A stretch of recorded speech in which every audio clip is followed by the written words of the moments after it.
qu'est-ce qu'on va pouvoir faire, puis comment on va pouvoir le faire? Bon, c'est sûr que les gens peuvent se dire, les lois qu'on va voter ou qu'on va élaborer sur ce site-là, sur Québec Vote, ça ne servira pas à grand-chose parce que ce ne sont pas des vraies lois officielles votées à l'Assemblée nationale.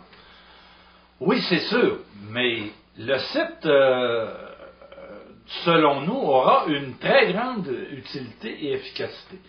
D'abord, au point de vue pédagogique, ce qu'on veut que les gens découvrent en travaillant sur ce site-là, c'est comment on peut exercer la démocratie directe de façon efficace. Parce que beaucoup n'y croient pas.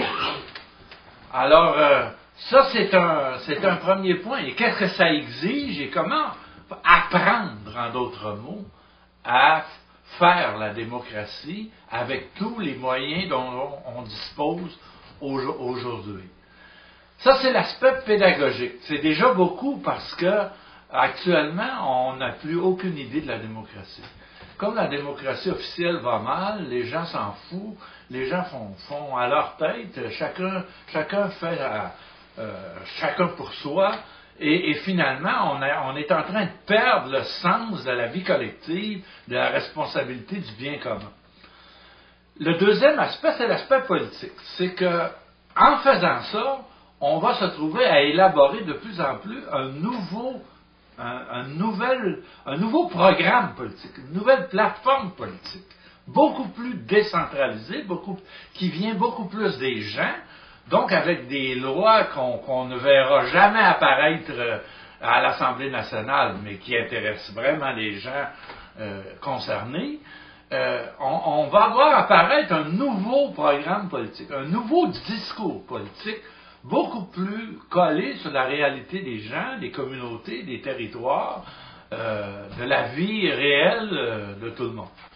Et on va aussi mettre la démocratie officielle, les institutions officielles en place, en question. Ils vont se retrouver de plus en plus devant, parce qu'on va en faire la promotion dans les journaux, on va en parler. Il y a des lois qui vont circuler sur notre site, qui vont être publicisées dans les journaux. Et donc, le système en place va être de plus en plus confronté à une autre façon de faire la démocratie et va être obligé, comme on l'a vu déjà, un petit exemple qui anticipe sur ça, la pétition pour demander la démission du premier ministre sur le site même de l'Assemblée nationale, ça a fait une sorte de choc. Parce qu'on l'a vu justement par un exemple très simple récemment, c'est la pétition pour la démission de Jean Charest qui a été faite sur le site même de l'Assemblée nationale. Ça a été un vrai choc parce que ça a montré comment on pourrait, si on voulait, utiliser des moyens modernes pour permettre aux gens d'intervenir de façon contraignante entre les élections.